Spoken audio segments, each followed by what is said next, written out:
Olá, bom dia ou boa tarde. Eu me chamo Tiago, eu sou professor de língua portuguesa e na nossa aula de literatura brasileira hoje nós vamos abordar o realismo e nós vamos fazer isso a partir de uma atividade que eu preparei, uma atividade de leitura, em que nós vamos ler um trecho, né, de Memórias Póstumas de Brás Cubas do Machado de Assis. E vamos fazer uma leitura também vocalizada, né? Uma leitura em voz alta, como a atividade de leitura também. Bom, e Brás Cubas, porque é um marco no realismo brasileiro, né? A gente atribui geralmente a sua publicação o marco que dá início ao realismo no Brasil, porque é um livro que reúne, né, algumas das tendências e alguns dos procedimentos próprios do realismo. Bom, vamos falar dos recursos que eu vou usar, né, para essa aula. Eu vou utilizar, deixa eu mostrar para vocês. Eu vou utilizar, então, o Google Documents. Na verdade, ele vai ser o próprio ambiente da nossa atividade, né? Em que por meio de um link, né? Dar o acesso aos alunos para que eles acessem esse material e consigam interagir, né? Não só ler, mas também interagir com ele. E aí, a gente vai usar duas ferramentas, que é o comentário, que é essa opção aqui, né? E também vamos usar a ferramenta da edição simultânea, que consiste basicamente em, por meio desse link, né? Os alunos vão poder ler esse material e também escrever comentários nesse material, né? Eles não podem apagar o que está escrito, mas eles podem destacar, sublinhar, né? Ou fazer uma marcação com marca-texto e também fazer comentários, né? E eu posso interagir com os comentários dos alunos. Então, é uma ferramenta bastante interessante que potencializa bastante a nossa atividade de leitura, né? Bom, antes, dois pontos, né, que eu gostaria de destacar, que é sobre as escolhas metodológicas. A primeira delas é fazer o aluno ter contato com o texto literário. É claro que o ideal é que o aluno ele tenha contato com a obra toda, né? O que não é possível na maioria das vezes. E também não dá para que ele veja todas as obras que são interessantes ou importantes. Então, pensando nisso, eu trouxe um trecho, né, para que pelo menos parcialmente esse aluno tenha acesso ao texto mesmo, né, literário. Eu acho que é uma opção mais interessante do que simplesmente trazer uma historiografia dos autores e das obras, né, de maneira geral, para os alunos, né, fazer uma aula expositiva sobre as obras e os autores, porque eu acho que fica um pouco mais maçante, assim, né? Mas quando eu trago o texto e a gente discute em cima do texto, eu acho que a atividade fica mais, instiga mais os alunos, né, a participarem. O segundo ponto é o conhecimento ser centrado no aluno. Então, eu quero começar a atividade, né, mobilizando os conhecimentos prévios desses alunos com relação ao romantismo. Então, retomar as características principais do romantismo para que a gente entenda qual foi a ruptura que acontece aqui no realismo, né? E no final da aula também a gente vai tabelar essas características para fazer uma comparação, né, entre esses dois períodos e fixar o conteúdo, né? Além disso, o contato com o texto literário é importante, principalmente com a vocalização, para que a gente também entenda quais são as práticas de leitura ou como que anda a prática de leitura dos alunos, né? e, a partir disso, fazer um diagnóstico dessas práticas, para depois, né, posteriormente, fazer um encaminhamento de outras atividades que possam resolver possíveis problemas de leitura dos alunos, né? Então, eu sempre gosto de trazer a vocalização, porque eu acho que ela nos ajuda nesses diagnósticos e nessas percepções, né, de como é o processo de leitura da turma. Bom, entrando então no nosso conteúdo, né, na nossa aula propriamente, convém, para uma aula de introdução ao realismo, contextualizar um pouquinho o seu surgimento, né? Então, explicar aos alunos o que marca, na verdade, o início, né, do realismo é, na verdade, um evento, uma situação que acontece em Portugal, né? E começa a partir de uma questão que ficou conhecida como a questão de Coimbra. E aí, nessa questão, se destacam duas figuras que convém mencionar, que é a do Castilho, que era um autor, né, já consagrado e que tinha um certo privilégio na Universidade de Coimbra, né, no meio acadêmico de Coimbra, e ele era ligado, né, à tradição dos românticos, né, e tinha um certo prestígio entre alguns autores que, né, se identificavam com ele e com as suas ideias. E um dia ele publicou uma crítica muito contundente assim às modernidades dos novos autores, da nova geração de autores, né? No caso, os realistas, né? E aí essa crítica, ela evidentemente teve uma resposta que veio através do Antero de Quental. E ele responde a essa crítica, inclusive ele chama essa crítica de uma tentativa de cercear a liberdade de expressão, né? De impedir a renovação literária e o surgimento de outros, né? Jovens autores com novas ideias, né, com uma outra visão e uma outra experiência literária, enfim. E aí, a partir dessa questão, se marca, então, esse rompimento, né, a geração do Antero de Quental, ele rompe com essa tradição dos românticos, né? Bom, então, aqui no Brasil, o realismo, ele só vem muito depois, né, com a publicação do Memórias Póstumas de Brás Cubas, né? Então, a publicação do Memória do Brás Cubas é um marco também, embora, né, lá em Portugal, na década de 60 desse século de 1800, já começasse, né, o movimento realista, só mesmo na década de 80 que chega aqui ao Brasil. Então, o Brasil sempre em atraso, né, em relação à Europa, que era a vanguarda das tendências literárias da época. Bom, aqui a gente então tem o nosso Memórias Póstumas de Brás Cubas, né, de Machado de Assis, que é um romance de 1880. Ele era publicado na forma de folhetim em uma revista brasileira, e depois, só depois é que ele foi ganhar uma versão em livro mesmo, né?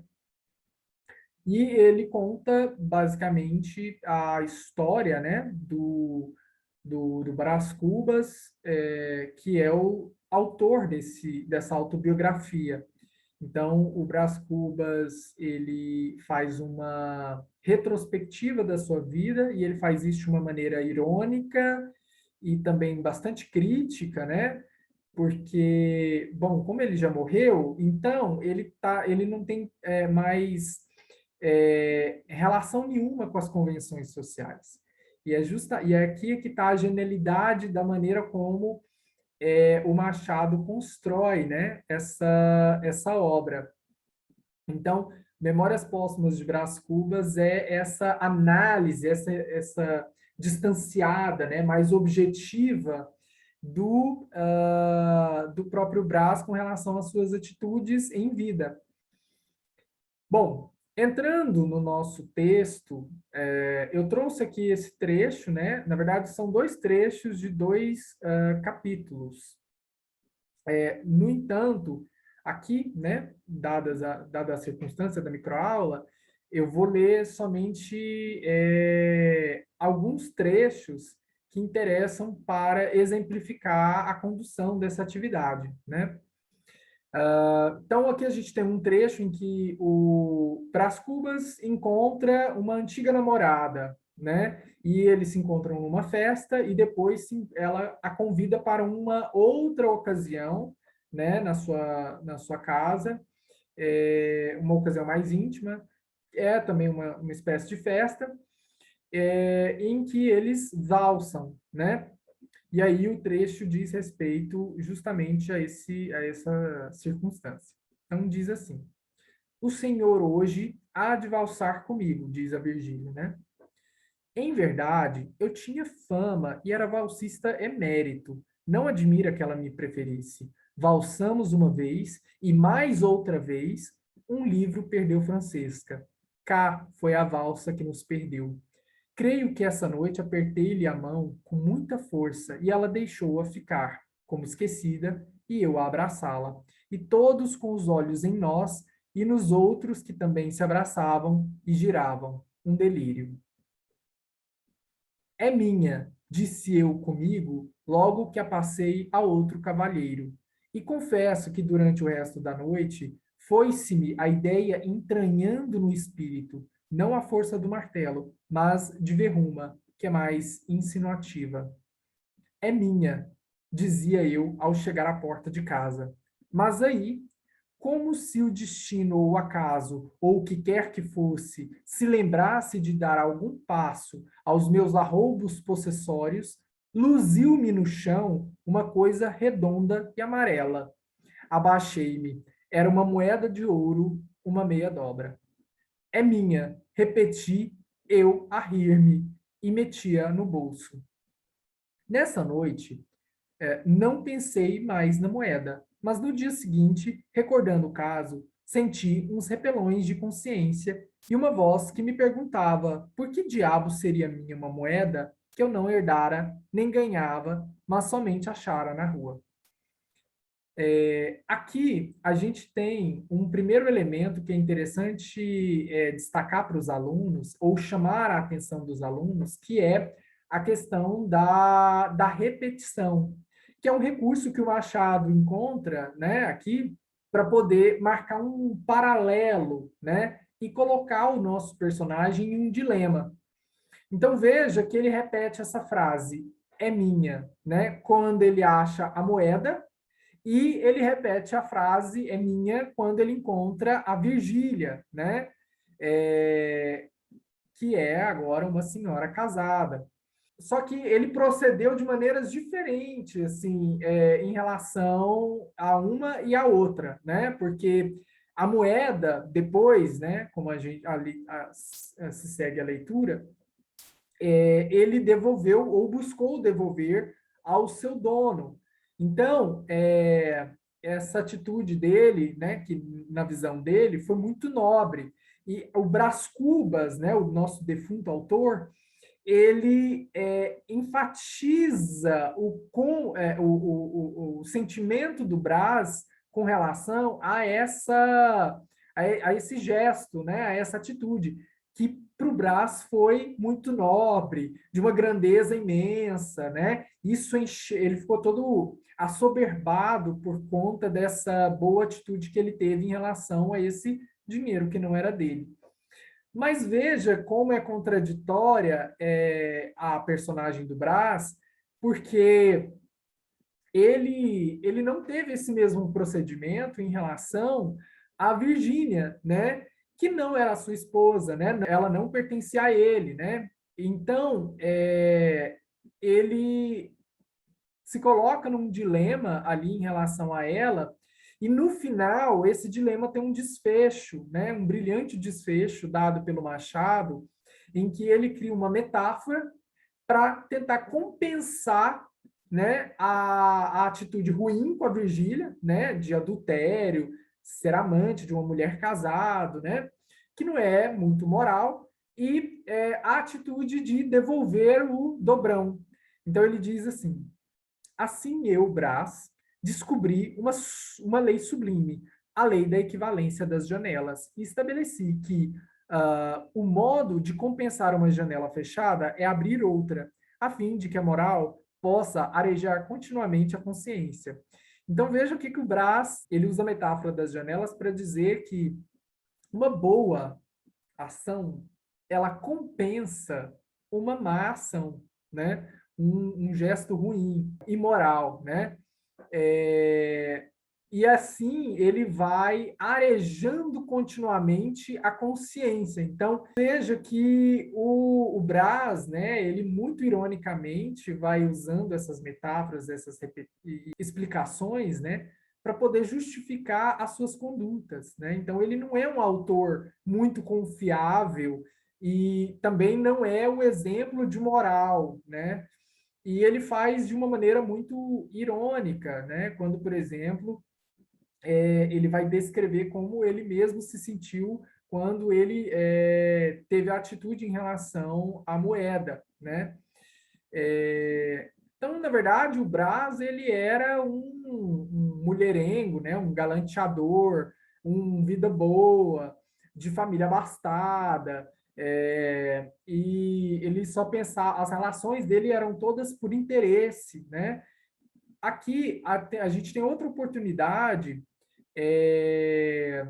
de trazer essas críticas que o Machado constantemente apresenta nas suas obras, né?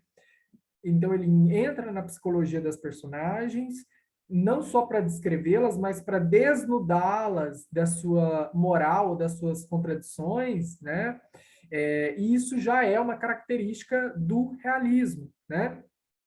Uma outra característica aqui é essa descrição muito objetiva, né, que olha o objeto do ponto de vista não mais individual, como era no romantismo, mas social, porque a figura do Brás aqui, ela representa, na verdade, um tipo social, um tipo de moral, um tipo de pensamento da época, um tipo de valor, né, da época, sobretudo da sociedade burguesa, né? O Brás ele representa essa sociedade burguesa, né? E a literatura romântica ela era muito fortemente vinculada à burguesia. E aqui no realismo, do ponto de vista realista, né, a burguesia ela tem esses desvios morais. Então, o realismo é uma espécie de crítica a esse tipo de valores, né, burgueses, que veio com a Revolução Francesa, né? Lembrando que o realismo ele começa já com o liberalismo consolidado na Europa, né? Então veja, aqui há uma série de elementos históricos, de elementos também da própria obra do Machado, né? Que dialogam o tempo todo com o realismo. Então a ideia é que à medida em que a discussão fosse acontecendo, né? Eu iria realizar perguntas aos alunos, perguntas previamente organizadas, já pensando nos objetivos do planejamento, que é levar os alunos a essa compreensão, a estabelecer a relação entre esse trecho, né, e o contexto histórico também em que o romance se coloca, né? Bom, concluindo, ao final dessa atividade, eu pediria então, né, que os alunos tabelassem as características do romantismo e do realismo para a gente fixar esse conteúdo, né, e também ter muito clara essa distinção, o que, que é o romantismo, o que, que é o realismo, né?